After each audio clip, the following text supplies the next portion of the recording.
That sounds.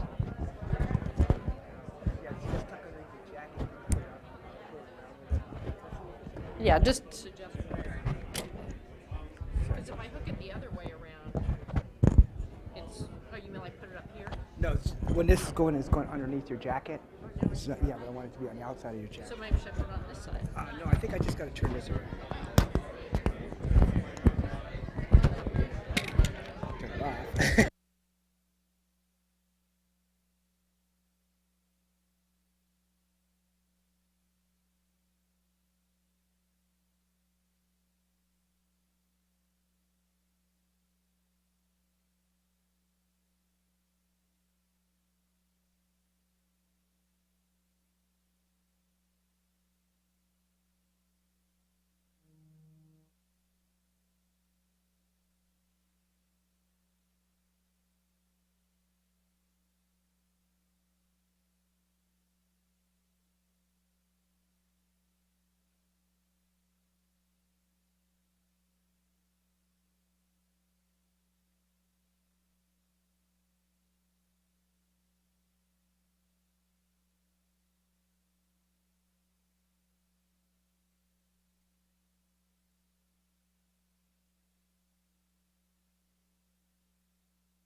Wait, it takes a second to hook, get in. So want me to move it up? How's that? Hello? All right. I think they can hear me. All right, I'm sorry. You're good to go. You're good. Great, terrific. I'll be right.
All right.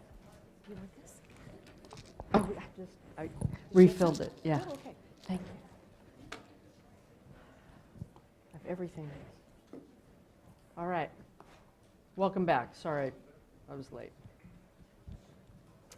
All right, let's move into public comment. We have quite a few people, so I'm going to limit it to 3 minutes. Generally, you can, I haven't looked at all the numbers you've asked for, but in 3 minutes, generally, you can tell us what it is we ought to look for, and then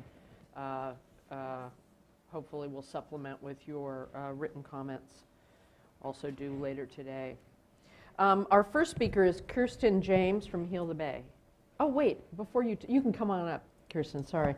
Just trying to manage the day, want to get a sense of timing. Can you raise your hand if you're here for the next item and not the trash item? All right, that's quite a few. What we're going to do, just so you know, I'm not quite sure how long this is going to take. It may be that we finish before noon, maybe not. I need to take a break unless I'll ask this question again a little bit later on, and then we'll have a sense of whether we can do the presentation and hear from everybody. My guess is we're going to need to take a lunch break, and so I might want to just go ahead and take it and then start the item, but I'm loath to tell you all you could just come back after noon. I could do that. So and say come back at 1. Do you have an estimate? Given the number of cards that you have, Yeah, you that can. we won't be done before noon with All right, this item. so why don't we say we won't start the next item till 1. So if you want a couple hours to be able to go wander around, drink coffee, have lunch, all the things you want to do, we won't start before 1. That's probably more kind to you. I just worried there were people who might have a plane to catch. Unless there's somebody who really wants to speak before 1 on the drinking water issue, we'll just go ahead and start at 1. Not seeing anybody vibrating out there or waving their arms around, so great. That just allows you all to use your day most productively. Assimilating as this is, and it is cutting edge work, I know you all have a lot of work to do. Okay, terrific, Kirsten, sorry about that. No Thank you. problem. Good morning, Kirsten James with Heal the Bay. We spoke obviously at the workshop as well, so I'm going to try to just streamline my comments to some of the top concerns that we still have, and also also echo the comments of the speakers that will come after me from CCK, NRDC, and 7th Generation. So in general, we're very supportive of the trash amendments, as you heard previously, but we do think there's some really critical strengthening and clarifying amendments that need to occur. Heal the Bay conducts over 500 creek and beach cleanups every year, so we see firsthand the impacts of this trash pollution, and we're very involved in the LA trash TMDLs. As you know, there were 15 of them that were adopted, and we've been intimately involved in the stakeholder processes surrounding all of those. And it's very exciting to look back and see the success that we've seen since the first one was adopted back in 2001. You know, the city of LA, for example, has reported some really staggering numbers that, you know, in a one-year period back in 2013, approximately 1.7 million gallons of trash was prevented from going into the LA River and Ballona Creek. So that just demonstrates the success of the trash TMDLs. So the first point is we really need to make sure that in track 2 that there is a performance standard and that we have monitoring. The amendments talk about an equivalency between the two, but it's really not demonstrated anywhere. If folks are going to pursue the track 2, and we really prioritize track 1 because we've seen the effectiveness of full capture, but if they go the route of 2, we really need to see as much full capture as possible, and for those other institutional measures or other measures, we really need a strict performance standard that demonstrates we are getting that equivalent volume reduction, and then monitoring to confirm that. So that's really, really critical. And have you suggested language for Yes, so we have specific language for all of these points that'll be in our letter. Just again on that track 2 point, again, we have seen the success with the full capture devices. Why reinvent the wheel? We should maximize to the extent technically feasible full capture devices because we understand that these are a strategy that works. The next point I want to make is regarding the LA trash TMDLs. As I mentioned, there's 15 that have been in effect for quite some time in LA. They range in final compliance dates from next year to 2020, so they've been well underway. They're making great strides, and so we need to make sure that those continue. So what we're requesting is that there not be a mandatory reopener. If the regional board determines that there is a need for a reopener, they can reopen those TMDLs at any time. But we don't want to see a mandatory opener for a couple reasons. We've seen great success with the TMDLs, as I've mentioned. The regional board can reopen them at any time, and it disincentivizes compliance, in my opinion, if you go backtrack towards the end of a lengthy compliance period that has been very, very successful and say, okay, this is actually a moving target. I think that sets really bad precedent for this TMDL and others. So I encourage you to take a look at our language changes that we'll be submitting with our comments and make these clarifying changes. Thank you. Thank you. I have 'em. Is the, on that last point, Kirsten, is the concern there schedule in terms of when you say that it would, or, I mean, and I understand that, and I don't see why it would be in our intent to change any local regional schedule. But is there also content, you know, work plan type content that you believe under a current policy proposal would create a different expectation? Well, I think that potentially it would create a different geographic expectation in the land uses that would come under that. So I think that's the concern. You know, in LA, we obviously are a very highly urbanized area, and so we see high trash generation in many, many parts of our city. So I think that's a big concern. And the exciting news is in these MS4 compliance reports that we're starting to review as we speak, some of the cities have reported that, you know, that furthest TMDL, that's the Santa Monica Bay debris TMDL, which is the furthest date, which is 2020, that they expect that they're going to meet compliance in 2016. Cool. So it just shows that they've made great progress. They're excited. They're proud, as they should be. And so we want to stick to that. Thanks. Actually, quote of the day. That was good. Leslie Tamminen.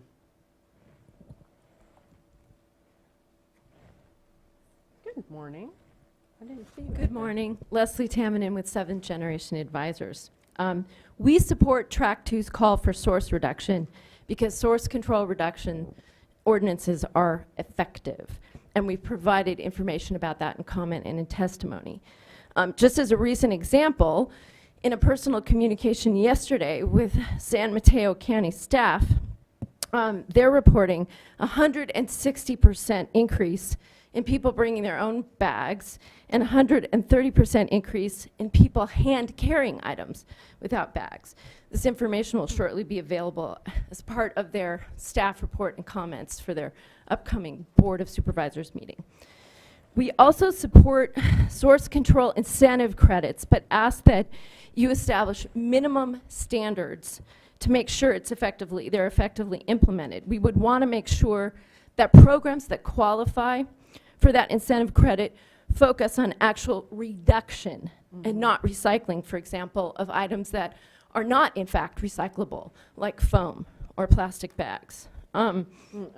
We would also want things like bans, redemption value, or extended producer responsibility measures to focus on components of litter that are prevalent and pervasive in significant quantity in the waste stream.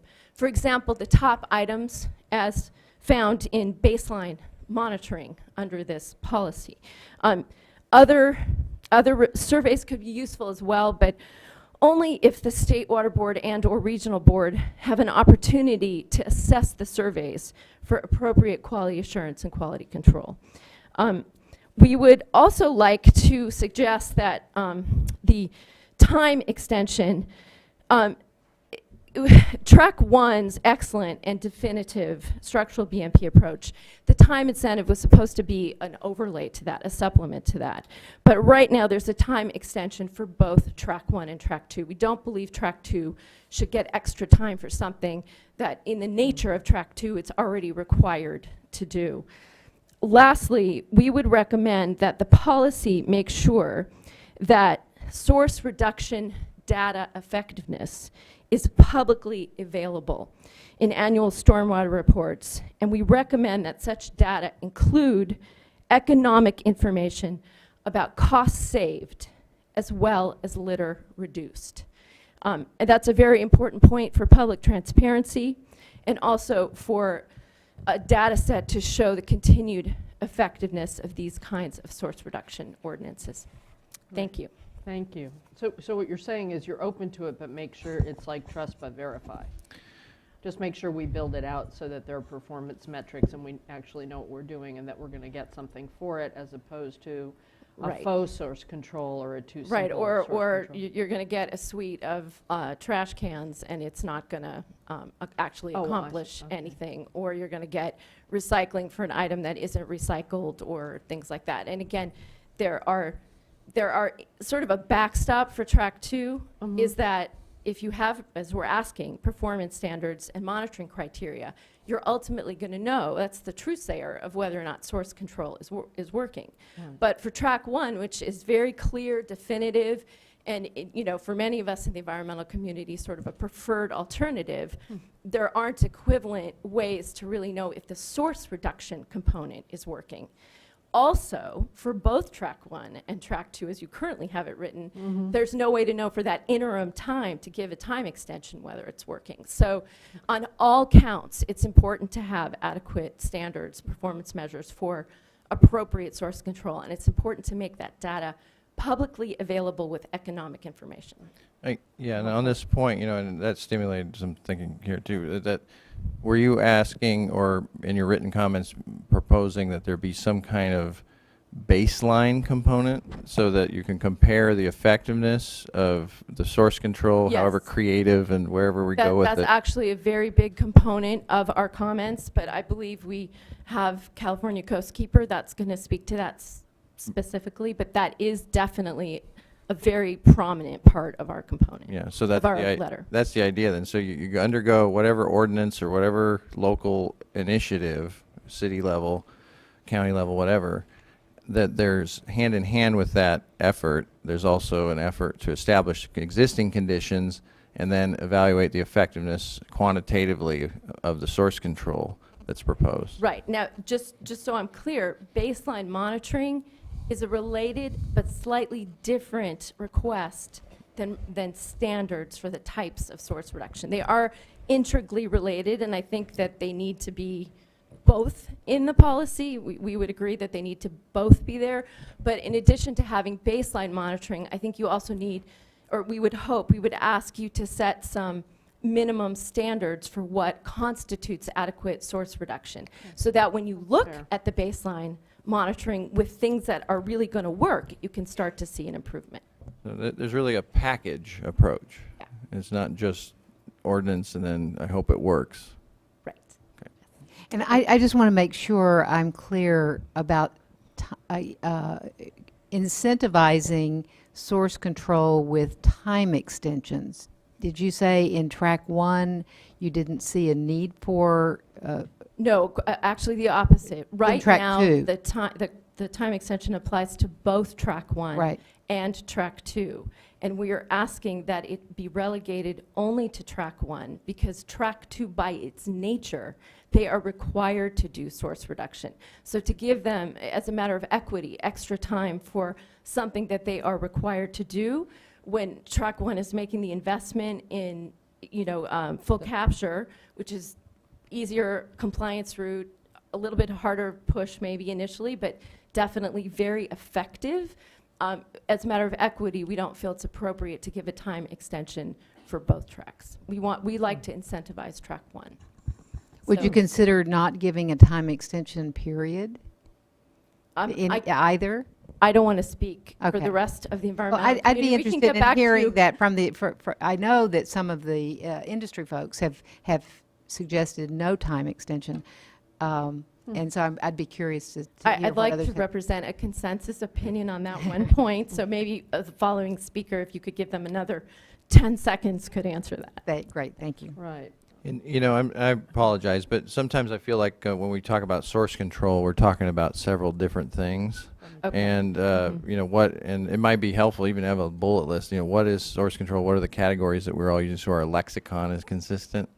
But do you have does staff have any comments on that? So what we're talking about here is, I think, the term regulatory source control, Right. which is ordinances and bans for The products. material before it even gets into the waste stream. Right, As and opposed so to LID or other Or recycling. alternative ways to capture. right, and so that's what we were contemplating here, was this idea that potentially municipality could ban plastic bags, and that would reduce the load of trash, and so that maybe they could get an extension for it.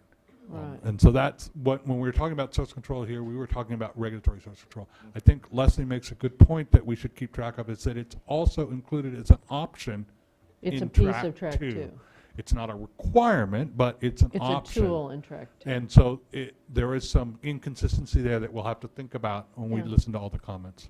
Yeah, because I was hearing that some allusion to other types of source control, meaning that you don't have to full capture it later down the way, so that any kind of, you know, litter control up in a land use away from full capture, was that considered That a would be source part control? of track 2. That's a track 2, right? So that's an example of source control, quote unquote. That's really And- track 2. And source control, just so I'm clear, it applies to bans of single-use products that are prevalent and pervasive, but it would also apply to things like redemption value on products that are prevalent or pervasive and based on monitoring and/or other kinds of trash surveys.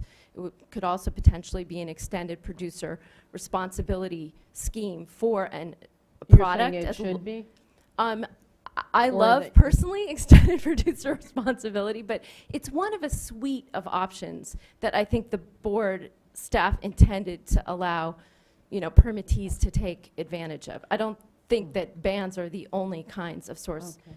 control reduction measures. So, I have a question Really interesting. in follow-up on the time extension for track 1 and 2, if staff could comment on that, because I thought that it was just for one track. As it's right now, it's for both tracks, track 1 and track 2. But we will be thinking about it and thinking about the whole issue. But right now, as written, it's for both tracks. But I'm just looking for a comment on, I thought that the point was to give entities more time in the event that they wanted to pursue a source control. That's correct. But that would be just for track 2. No, it would be a separate issue. So let me see if I can explain it in another way.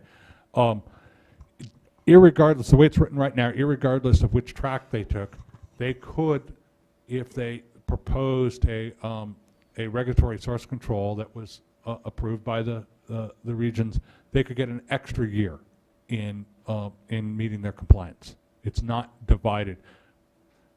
They also could use that same thing as meeting their track 2, and that's where the It sort of inconsistency. depends just- on how much other stuff they put into Right. track 2, and that's where the performance measure assessment comes in. That's correct. I mean, the concept with track 2 that we're going to need to clarify, because it was that we expect and we encourage people to put in full capture wherever it's possible and efficient to do that. But we recognize that that's not always feasible. And so that's where track 2 came. It wasn't meant to be, here, you can put in full capture, or if you don't want to put in full capture anywhere, you can go do these other things. It was meant to recognize that full capture may not work everywhere. So we'll need to Well, or that clarify. prevention might be have more multiple benefits in a Sure. community, and so you want to incentivize things that cost less and do more. Sure.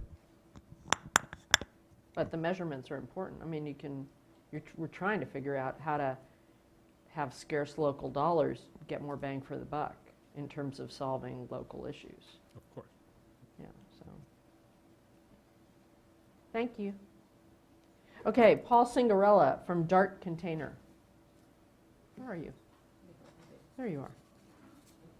Hi. Morning, Madam Chair, other members of the board. My name is Paul Cingarella. I'm here on behalf of Dart Container today. I'd like to make 2 points. the first point is really a request. We'd like to request that the State Board not include product bans as a regulatory source control or otherwise in the trash amendments. We'd like to request that product bans not be a method of Track 2 compliance, and would like to request that MS4 permittees not be given additional time up to 3 years to comply if they enact product bans. We fear that the result of the option before you today will simply result in more trash being in the water for a longer period of time. Why? Well, number one, product bans are not best management practices. They're not BMPs. Number two, product bans don't result in trash reduction. Number three, product bans do not change behavior and simply result in substitute products that are equally likely to be littered. Second point I'd like to address this morning is impacts to the marine environment. Please don't think that impacts to the marine environment provide a good reason to promote product bans. Today we're submitting materials from a professor from Oregon State University. Her name is Dr. Angelique White. You'll have that in your record. Would be glad to bring Dr. White to the adoption hearing in September. What she has to say is very important. She believes that there's considerable misinformation out there about plastics in the ocean, particularly single-use foam foodware.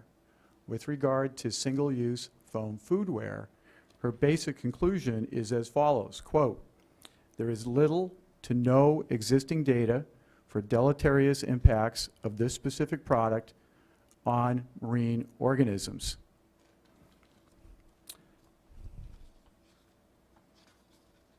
The myths that she attempts to debunk in her paper that will be in your record include the notion that there's a massive swirling gyre of plastic called the Great Pacific Garbage Patch between California and Japan that's twice the size of Texas.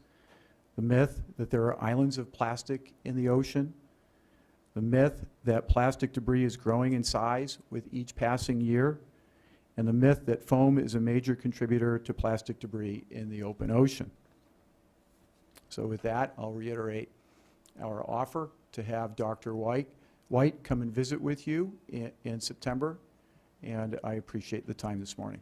Thank you very much. Look forward to reading that. Next, Steve Fleischle, NRDC.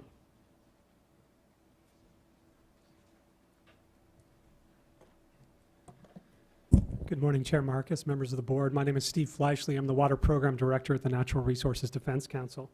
I wanted to give a little context for some of the TMDLs that we've talked about here today and remind folks of where those all came from. And from my perspective, the trash TMDLs in Los Angeles really are one of the greatest successes of the Los Angeles Regional Board. And there's a couple reasons for that. One is the TMDLs are innovative because they really found a sweet spot where they married the water quality objectives that we're trying to achieve with on-the-ground technological solutions. Now, the TMDL says zero trash in our waters, unlike the proposal today. The proposal today talks about not causing a nuisance and those sorts of things, but the TMDL defined a waste load allocation at zero. And then there were very extensive and intensive negotiations around how compliance would be determined with zero. Is one gum wrapper going to put a city in non-compliance and land them in federal court, you know, facing $35,000 a day fines, these sorts of issues that you sometimes hear. Myself, Mark Gold, John Bishop, members of the City of Los Angeles staff really worked very hard, and the County of Los Angeles as well, to find a compromise that defined things around this full capture opportunity for folks to be deemed in compliance. And I don't want to lose sight of that. And Board Member Moore mentioned, you know, we don't want to undermine progress. And that's my message for you here today, particularly with regard to the LA TMDLs. It's my opinion that this policy, while it's a step in the right direction, is weaker than the LA TMDLs. And so I want to caution you from trying to make the LATMDLs look like this policy, we should be trying to make this policy look more like the LATMDLs. If the LATMDLs are to be reopened, it should be voluntary. There shouldn't be a mandatory reopener. There should, in fact, be conversation in that reopening as to whether or not those full capture standards that were defined in the TMDL are still applicable, are still stringent enough. Is 5 millimeters really the technological limit that we see today, whereas it was 15 years ago? Is the 85th percentile really where we should be focused? Because the objective here, at the end of the day, is not really to reduce trash. It's to make our waterways and maintain them healthy and sustainable and enjoyable.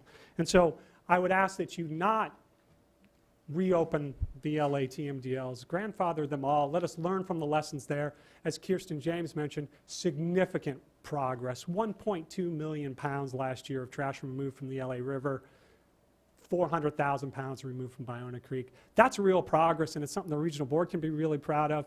I think it's something that this board should really emulate. I think the track 2 is weaker than that, not just sort of on the geographical side that Kirsten James mentioned, but also on the substantive side. Where there's all these other options. My personal perspective on the time extension is, for source controls, particularly the types that John talked about, I don't think they need them. I think the incentive is there because the municipalities won't be incurring the cost of installing full capture devices and those sorts of things. They'll get the benefit of extended producer responsibility, and others who are contributing to this problem bearing some of the burden themselves, bearing some of that responsibility. So you think that just having track 2 is adequate incentive for source reduction of those kinds of regulatory things, so they don't have to pick it up in the first place and cart it somewhere else? Yeah, I think track 2's, I think it's a significant incentive for other options. I mean, it takes it out of the full capture conversation and puts it into these source control and other conversations. That's sort of what it's all about. So if you're not putting in the full capture devices, I mean, you could do partial capture in some of these other methods, but it seems source reduction has a strong place in track 2. Again, I am very concerned, as others are, that track 2 doesn't provide sort of the regulatory certainty. You know, when you look at LA, you say full capture devices, 85th percentile, 5 millimeters. People get that. The regional board can go out, you know, they could check off a box. When you say, well, do source control and these other sorts of things, you know, are we really going to see the benefits in the waterway itself? How is that going to be measured? The baseline issue that's already come up, you know, are we going to define that baseline? Are we going to define not only percentages of reduction that must be achieved under that track, but sort of what's the bottom line goal? Maybe it's not one gum wrapper, but it's got to be really significant. And the full capture on track 1 provides assurances that it's going to be pretty significant. It might not guarantee no trash, track 1, and the LA approach might not guarantee, but it's such significant further progress that that's why we were able to make the compromise we made in Los Angeles 15 years ago, 14 years ago. Could you talk a little bit about, because you said that what's being proposed is weaker than Region 2. Could you talk a little bit about track 1? I'm sorry, Region 4. Could you talk a little bit about track 1 and compare that to what you have? I think track 1 is fairly comparable. It doesn't concern me. I think it's a best effort to try to reflect what happens in Los Angeles.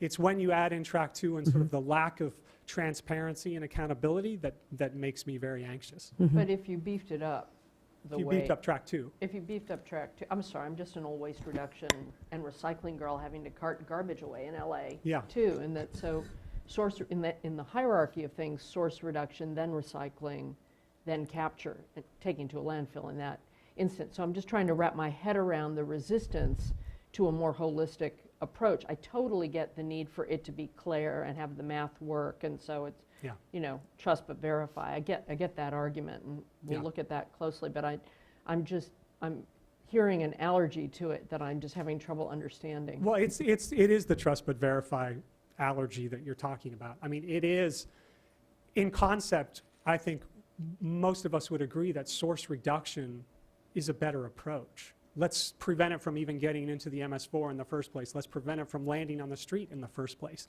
Those are good. We have litter laws that absolutely ban litter, and yet people litter all the time. Less and- than they used to, but yeah. Yeah, maybe less than they used to. But you know, in terms of enforceability and accountability, in a lot of these places where we have impairments, those types of things have not fully worked. And so the technological deployment gives more assurances that it's not going to reach the waterway. But as long as there are really strong assurances in Track 2, I think we can go along with it. But I don't want the LATMDLs to be rolled back in order to accommodate that, because they're working and we should let them work. Right. So I just I need do to. have a question about that. So But I maybe you're just need gonna to throw answer it. in, because the biggest difference I see between Track 1, Track 2 here and in LA is we actually did try and model the Track 2 off on the LA, does have a alternate compliance path. Oh. It's very similar. We tried to make it clearer, trying to learn from it, maybe made it too clear and made it people realized that it wasn't as good as we thought it was in LA. But that's what we try to do. The biggest difference that I see is that we tried to identify the land uses that generate the majority of the trash and focus our effort on those areas. But we did have an alternate compliance path which Track 2 was modeled after in LA. Yeah, that's fair. And most municipalities have not availed themselves of that partial caption option in the TMDL. But I also think if in LA 15 years ago we had talked about only focusing on high density areas, we never would have given up the zero limit, the zero waste fluid allocation, which, as many of you might remember, survived federal and state court litigation challenges. We wouldn't have given that up for just high impact areas. Wouldn't have happened. Thank you. That's helpful to understand. There's, the difference, too. you know, one of the discussion items from the workshop that it elucidated that in, a challenge moving forward as we try to green our cities and recognize the water quality benefits of investment in stream restoration, wetland restoration, and then that becomes a gathering point for the public, and actually a full trash capture model. Could you explain how we kind of reconcile that with direct discharge associated with the greater presence of the public adjacent to waterways? Yeah, and I think we have that problem right now at beaches. And so there is a challenge there. And we do address it a little bit in the joint comments that you'll see.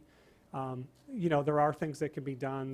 They rake beaches to clean up the trash. They encourage receptacles on the beach and that sort of thing. You know, it's a difficult balance. Yeah, we see that in Region 2. I was on the regional board in Region 2. And so we have gathering places in streams, places of transient homeless encampments and that sort of thing. So I feel like, you know, the full trash capture works in a grid system where you have storm drains that go to channelized streams. But I don't know if you've addressed a dimension of trash transport associated with creeks, you know, Yeah. where they're vegetated and are parks. Well, I think where they're connected to the MS4, we do have this other system works. Where it's, you know, the public going down to the waterway, I mean, as you well know, someone littering to a creek, they're not a point source. Or near it. Yeah, they're not a point source. And so you have to find these other source control mechanisms to help. And that's what the WDR option is for, is Okay. exactly what you described there, is it doesn't fit in the MS4 model, but potentially is a source that needs to be addressed. Thank Thank you, you. Jonathan. That's what I was getting at. Thank you. Thanks. All right. I'm going to want to get back to Mr. Cingarella's concern, but I think so that we don't make people stand there too long, I'll wait till it comes up again. Sean Bothwell, CCK, California Coast Keepers Association. You guys got here early. I was actually late, I'm sorry. Good morning, everyone. My name is Sean Bothwell. I'm the staff attorney for the California Coast Keeper Alliance, which represents 12 California waterkeepers statewide. I'm also here today on behalf of the 31 signatories that signed on to our comments today that we'll be discussing. Overall, I think all the organizations are supportive of the amendments generally, but we do have, as Kirsten and Steve and Leslie have mentioned, we have some concerns that need to be tightened up really to make this policy effective and enforceable.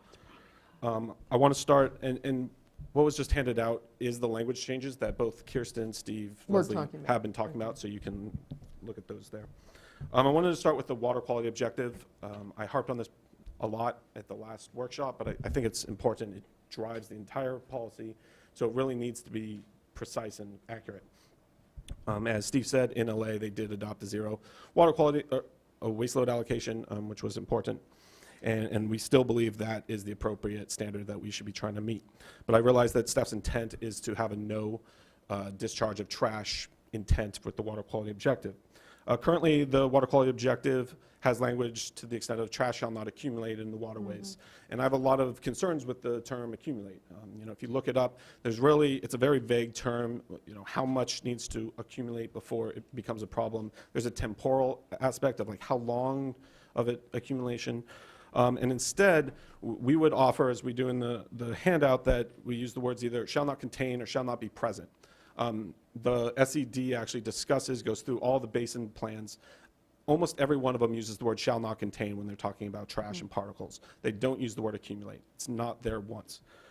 Second, the SED talks about how the presence of trash can impact beneficial uses. So again, the word present. Never do they use the word accumulate.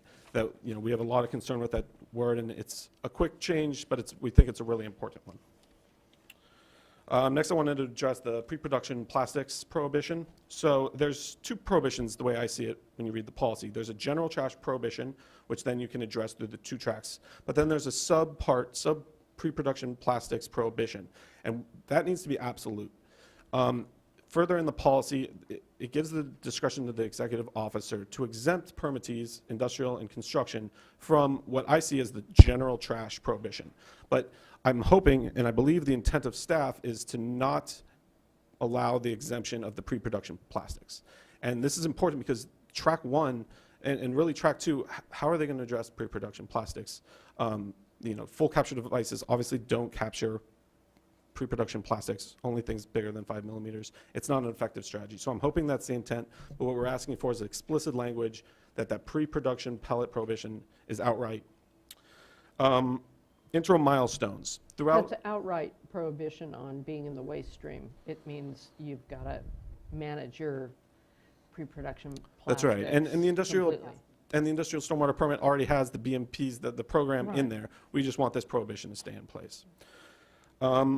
Interim milestones. So we were part of the public advisory group, and throughout the entire process, these interim milestones, 10% for 10 years, was mandatory. It was part of the policy, and then it got pulled out at the very end and is no longer in there.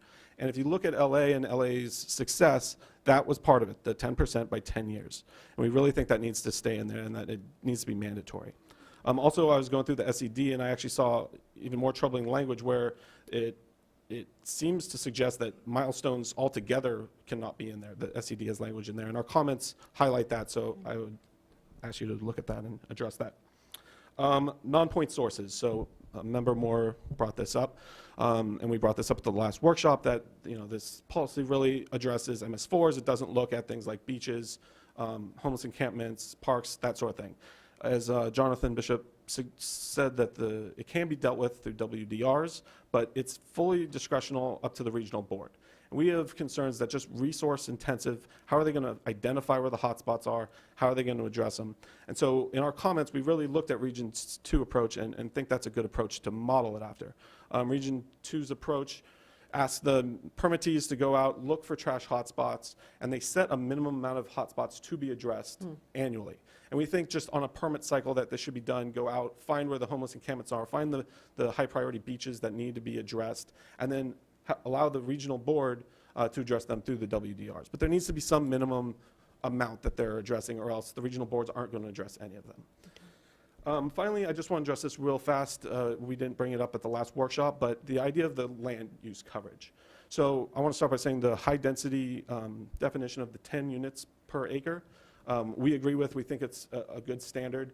There is language from LA that shows, the studies show that low density residential also produce just about as much trash as the high density, but because the way it's defined, we think that right now the definition is appropriate. But if it were to expand, we would come back and re-ask that you consider low residential as well. Okay. We also have a concern, there's a component in there for the existing alternative land uses.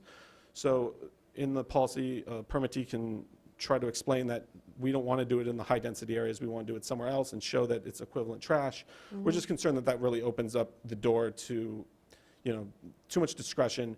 The state board went to a lot of work to identify these areas that are really the high generation rates. We need to stick to them. And then finally, Region 2 in their baseline. That's your second finally, that's very clever. Oh, I'm sorry, I'll stop there then. Just say it really fast. We would like schools to be included, please. Okay. And I'll stop at that if anyone has any questions. Okay. Thank you very much, and thanks for the written ones. I have a couple questions just to understand it. This, the interim milestones, why did you pull them out? If they were in? So I'm sorry, whoever wants to answer. I'll try and remember back why we originally in the first skeleton had the same approach, 10% per year for 10 years, which sounds real nice, but as folks may not remember, when we did this in Los Angeles, we ran into a bunch of problems with what does that really mean, and so we ended up with a 3-year rolling average of the 10%, so it turned it from 10 years into 13 years because of the 3-year rolling average and because of the high variability in the amount of trash that you collect. It's very hard to get a good analysis of what that 10% is.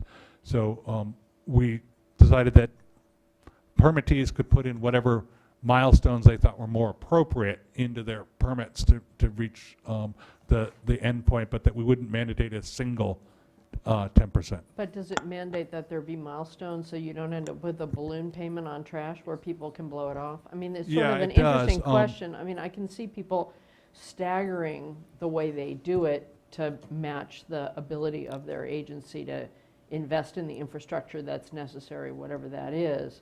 But I would want some sort of milestones so that people don't put it off and then all of a sudden they have an emergency of their own making. At the same token, it may take a little time to ramp up.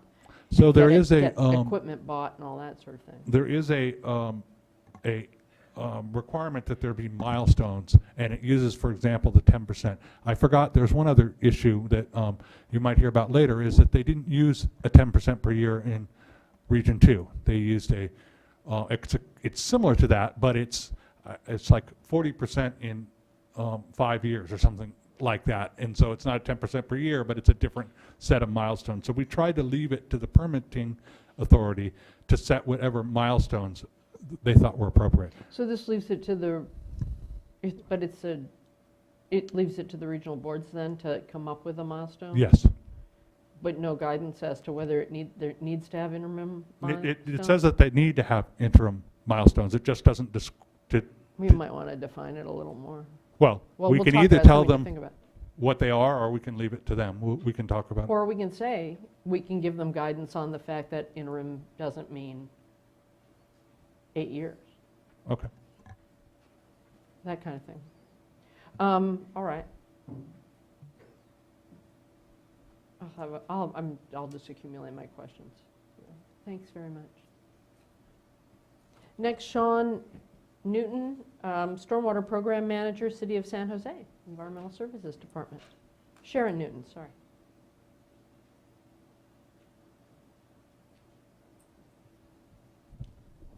Good morning. It's stated I'm Sharon Newton. I'm the Stormwater Program Manager for the City of San Jose. And I want to thank the board for the opportunity to make comments on the proposed trash amendments. And the City of San Jose does support the goals of the amendment and is encouraged that the board has decided to address this important issue. The City of San Jose has placed a very high importance on trash reduction and has directed significant resources toward addressing it. This is documented in the city's long-term trash load reduction plan that we put together just this last year. And while the city's plan has only been partially implemented to date, we are already observing reductions of trash entering the MS4. And the city wishes to continue with the implementation of its long-term plan, confident that this well-thought-out approach is the best approach for reducing trash and for the improved health of our local waterways. To this end, the city supports the Bay Area Stormwater Agencies Association's recommendations, which you'll hear some later today, and you'll also receive a letter. To include an alternate track that supports the progress of the Bay Area Phase 1 MS4s.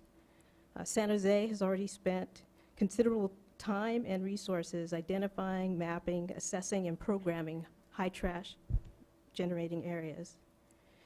And the option of an alternative track will allow San Jose and other Bay Area cities to continue focusing on their high trash generation areas and executing their specific implementation plans. And secondly, the city supports the use of institutional or regulatory controls that we've been talking about a lot today, as discussed in the amendments. However, we recommend that the state grant more than a brief time extension for regulatory source control efforts in recognition of the significance of such efforts in improving on-land and receiving waters conditions. The city has adopted a single bag ban ordinance. It's been in place for a few years, and we're observing direct environmental improvements as a result of it. We've documented a 59% reduction in plastic bag litter on streets and a 71% decrease in single-use disposable bags found at our stormwater permit required cleanups, hotspot cleanups. We've also, through consumer observations, noted and documented an 87% reduction in consumer use of single-use bags and significant increases in the numbers of customers using reusable bags. This went from 3% pre-ordinance to 58% post-ordinance, or not using bags at all, and that went from 13% pre-ordinance to 44% post-ordinance. So in addition to these positive improvements, paper bag use has also decreased by 23%, showing, at least so far, that the concerns of the public would switch from one single-use product to another have been unfounded. So, Right. Thank you for this time to comment. Thanks. I have a question on that. Just, this is my chance to ask the question. Sure. From listening to a few people too, since you have to implement a program, and that's having implemented programs, that's where I'm thinking about how do we actually make it work. One of the issues on the source control side, an interesting issue, of course, that Mr. Cingarella, am I saying it right? It's a nice name.